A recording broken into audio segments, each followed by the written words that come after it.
I 100% believe that I got breast cancer because of losing Morgan. Every time I heard his name, every time I said his name, I could feel that tightness around my chest cavity right near my heart. Every time.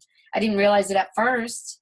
And by the time I did, it was a little too late. So, you know, these are things that, again, as Dave said, we have to listen to our body when it's making noise, just like our cars.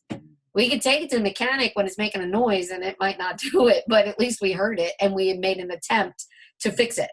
But our bodies, we tend to ignore all the time. The only thing I will add to that too, just because I think it's important for people, because we always like to look for the thing that happened. So whether it's a physical trauma or what did I do that caused this, right? Because if that's it, then if I can never have to do that again, if I never weed in my garden, then my back won't hurt, right? Yeah. It forces us to not look at the continuum of us, because speaking, you're very open about it. Your massive trauma with Morgan absolutely sets up a cascade failure.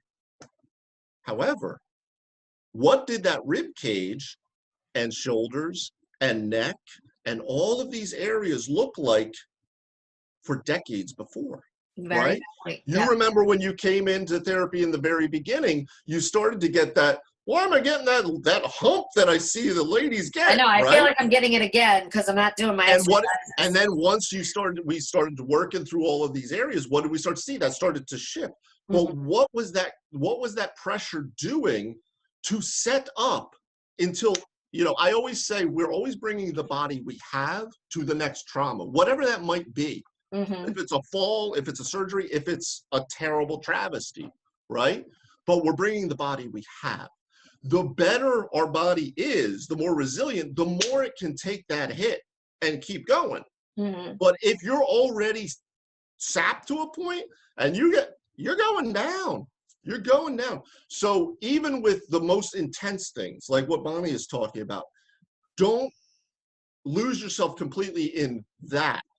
Look at the continuum of where are you and what has your body been trying to tell you, and how can you help that? Yeah. How can you move it towards your goal?